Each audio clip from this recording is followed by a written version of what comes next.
सामना में बाल ठाकरे ने साधा है बीजेपी और आडवाणी पर निशाना। पीएम को लेकर मोदी और नीतीश की लड़ाई पर ठाकरे ने इतना ही लिखा है कि फैसला एनडीए की सहमति से होगा। ठाकरे ने लिखा है कि 2014 को लेकर आडवाणी का ब्लॉग एनडीए में पेंच डालने वाला है। झगड़ा बीजेपी के अंदर है, लेकिन झगड़ा एनडीए का बन गया है। ठाकरे ने कहा है कि मोदी के मन में पीएम बनने की आकांक्षा है, नीतीश के मन में भी कुछ चल रहा होगा। इसी के चलते दोनों में आग लगी है। चिंगारी से पहले बेचैनी है। आडवाणी ने आग बुझाने की बजाय मशाल में केरोसिन डालकर उसे भड़काने का काम किया है। खुद आडवाणी भी पीएम की दावेदारी पेश कर रहे हैं। सीधे चलते हैं मुंबई। हमारे वरिष्ठ सहयोगी नीलेश खरे हमारे साथ हैं। नीलेश, क्या कहना चाहते हैं बाल ठाकरे? पूरा घुमा घुमा के जलेबी बनाया है। उनका थॉट प्रोसेस हमेशा क्लियर होता है, लेकिन कम से कम इस उनके इस बयान में, सामना के इस लेख में ऐसा नहीं नजर आ रहा। बाल ठाकरे ने साफ तौर पर एनडीए को ये संकेत दिए हैं कि आने वाले दिनों में अगर बीजेपी कोई भी फैसला करती है तो घटक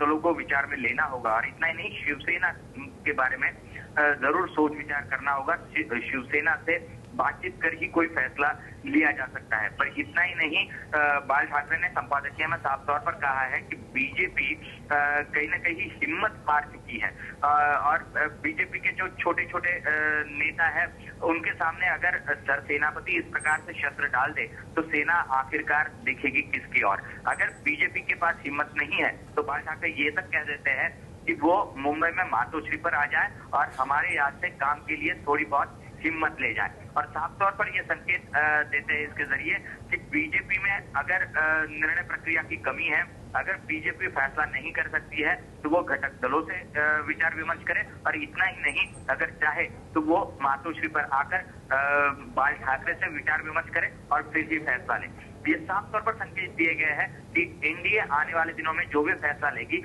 वो एनडीए के घटक दलों के सर्वसहमति से ही होना चाहिए। लेकिन नीलेश, सवाल ये है कि प्रधानमंत्री पद को लेकर जिस तरह का विवाद एनडीए के अंदर चल रहा है, बाल ठाकरे किधर खड़े हुए हैं? क्या वो नरेंद्र मोदी को प्रधानमंत्री पद पर देखना चाहते हैं या उनकी दावेदारी का समर्थन करेंगे? इस तरह का कोई संकेत दिया है उन्होंने इस लेख में? नहीं, नरेंद्र मोदी का समर्थन तो साफ तौर पर वो नहीं कर रहे हैं। पर हमेशा शिवसेना ये मानती रही है कि नरेंद्र मोदी उनके लिए हमेशा से ही नजदीकी रहे हैं। पर इस बारे में कोई भी संकेत जो है वो यहाँ पर साफ तौर पर नजर नहीं आ रहे हैं। बस आडवाणी ने जो ब्लॉक के जरिए सारे शस्त्र डाल दिए है उसको लेकर जरूर शिवसेना बीजेपी को आड़े हाथ लेती नजर आ रही है, आडवाणी को आड़े हाथ लेती नजर आ रही है। बहुत बहुत शुक्रिया नीलेश, हमें जानकारी दे रहे थे कि बाल ठाकरे ने बीजेपी और एनडीए पर निशाना साधा है, खासकर बीजेपी पे, क्योंकि उनको लगता है कि भारतीय जनता पार्टी में कहीं ना कहीं जो निर्णय प्रक्रिया है वो हाशिए पर चली गई है। इसीलिए उन्होंने बीजेपी के नेताओं को सलाह दी है कि मातोश्री आएं और कुछ हिम्मत ले जाएं ताकि पार्टी एक पॉलिटिकल स्टैंड ले सके, खासकर नरेंद्र मोदी के मसले पर।